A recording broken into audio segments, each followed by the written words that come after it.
Bonjour à tous! Une nouvelle saison de Teila commence. Est-ce autre paré? Mon pas avec vous autres, mon paré. L'an dernier, nous avons cheminé ensemble avec des joies, des peines, des difficultés, des réussites et même des échecs. Mais tout cela fait partie de l'histoire que nous avons décidé d'écrire ensemble. Aujourd'hui, nous ouvrons un nouveau chapitre avec un nouvel élan. Le fil conducteur de cette année sera la koinonia. La koinonia, c'est une école de fraternité. Koinonia, du grec communion, signifie la communion fraternelle. Cette communion fraternelle, elle s'exerce de deux manières.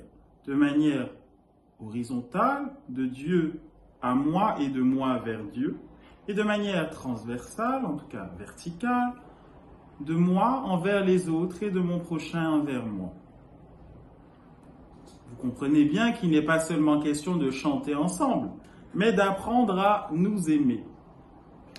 D'abord, pour s'aimer, il faut s'aimer soi-même, il faut aimer son frère et sa sœur choristes, il faut aimer dans nos familles, dans nos lieux de travail, dans notre voisinage, et surtout, aimer comme Jésus nous aime. Jésus nous le rappelle. À ceci, tous reconnaîtront que vous êtes mes disciples si vous avez l'amour les uns pour les autres. Voilà pourquoi je pense qu'il est important de lancer cette première année de la Koinonia Academy. Ce sera un lieu où chacun sera à la fois élève et enseignant de sa propre avancée, de sa propre croissance spirituelle et vocale, un lieu d'enracinement dans la prière, dans la foi et dans la vérité. Tout cela ponctué de petits podcasts pour grandir dans la foi, de temps de lectio divina pour se familiariser avec la Bible et de beaux chants en perspective, bien sûr, puisque nous sommes une chorale. Es-tu prêt à répondre à l'appel du Christ? Celui de devenir comme des enfants, c'est-à-dire comme des disciples. Écoutons encore Jésus. Laissez les enfants, ne les empêchez pas de venir à moi, car le royaume des cieux est à ceux qui les ressemblent. Donc, qu'est-ce que tu comprends là-dedans? Le royaume n'est pas pour les orgueilleux, il n'est pas pour ceux qui croient tout savoir ou qui prétendent tout connaître. Il est pour ceux qui gardent un cœur simple, un cœur vrai, un cœur confiant et un cœur sincère, comme en fait des petits enfants. Mais je te pose une question. Est-ce que nous gardons ce cœur d'enfant dans notre foi? Ou est-ce que nous nous mettons trop de barrières, trop d'orgueil, trop de méfiance?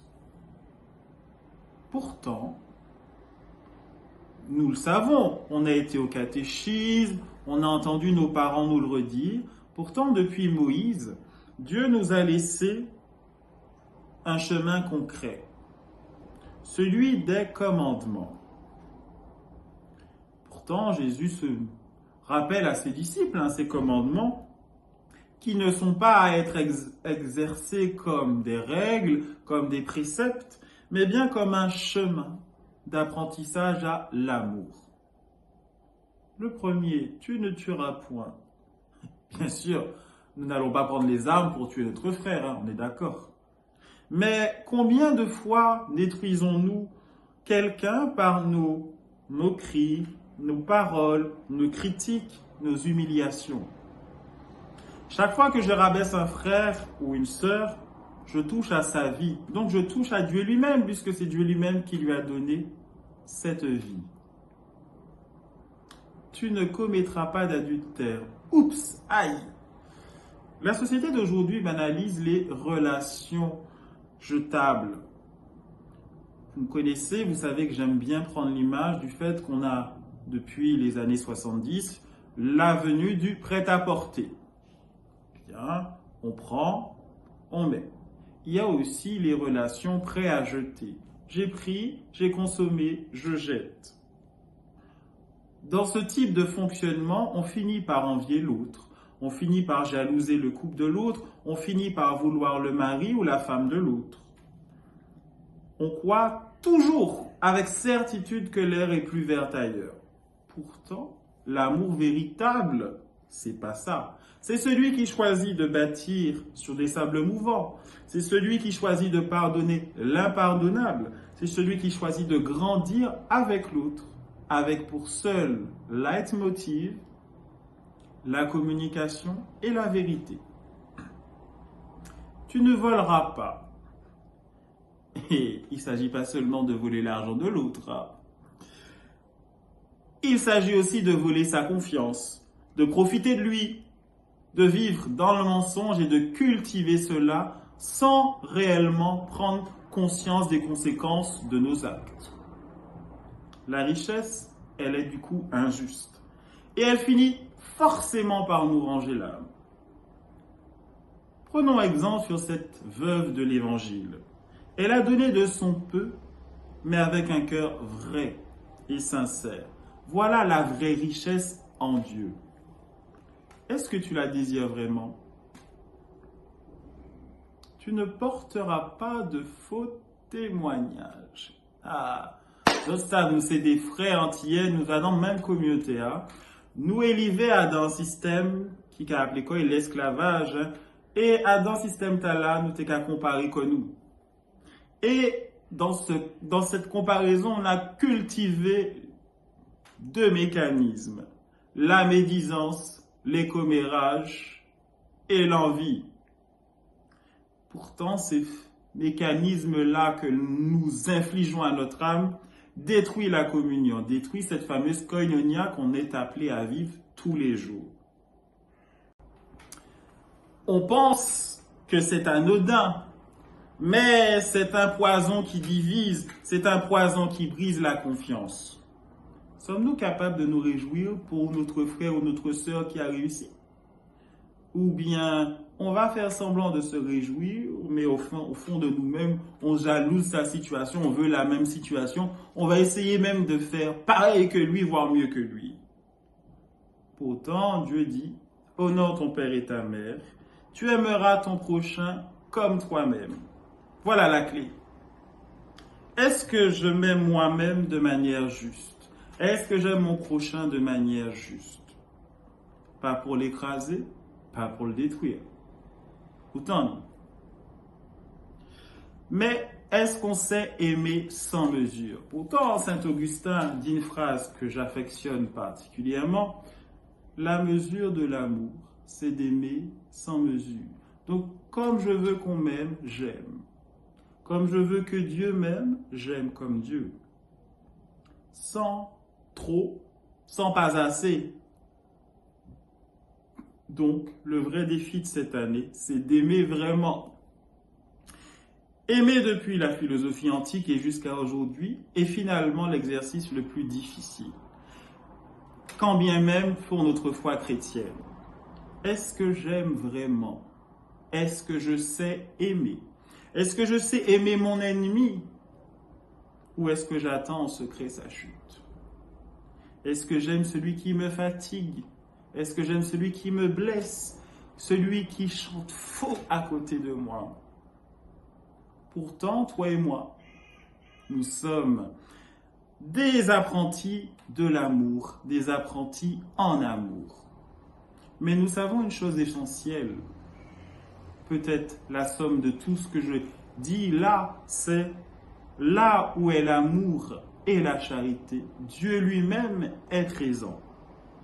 Alors, en nous bâcher, si nous chantons, ce n'est pas seulement pour faire de belles musiques ou pour valoriser le fait que le Seigneur m'a donné une belle voix, mais c'est uniquement pour témoigner de l'amour de Dieu. Si nos voix s'élèvent sans amour, ça ne sert à rien. Mais si nous chantons en communion, alors chaque note devient une prière. Chaque harmonie devient un témoignage. Donc, encore une fois, exode paré, en nous battre pour Jésus.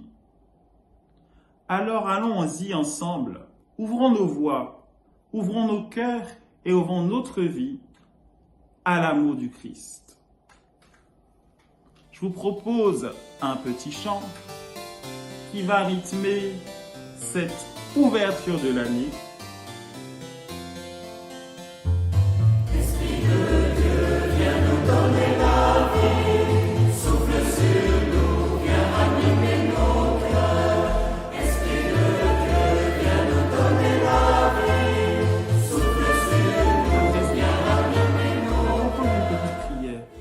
Il suffira de répéter après moi. Seigneur, apprends-nous à aimer. Seigneur, nous voici au début d'une nouvelle année, de chant et de charité. Tu nous as rassemblés, chacun avec nos forces et nos fragilités. Nous voulons mettre nos voix, nos cœurs et notre vie à ton service. Seigneur, apprends-nous à aimer. Seigneur, apprends-nous à aimer. Seigneur Jésus, toi qui as dit « Aimez-vous les uns les autres comme je vous ai aimé ». Donne-nous un cœur simple, comme celui des enfants. Libre, libère-nous également de l'orgueil, de la jalousie et de la médisance. Seigneur, apprends-nous à aimer. Seigneur, apprends-nous à aimer. Esprit Saint, souffle en nous ton feu, fais de notre ensemble vocal une vraie koinonia, une école de prière, de charité et d'amour. Que nos chants soient plus qu'une simple mélodie, qu'ils soient le témoignage vibrant de ton évangile. Seigneur, apprends-nous à aimer. Seigneur, apprends-nous à aimer. Seigneur, nous te confions enfin cette saison à ton amour infini. Fais de nous des disciples joyeux, des témoins vrais et des chanteurs habités par ta présence. Seigneur, fais de nous un seul corps. Amen.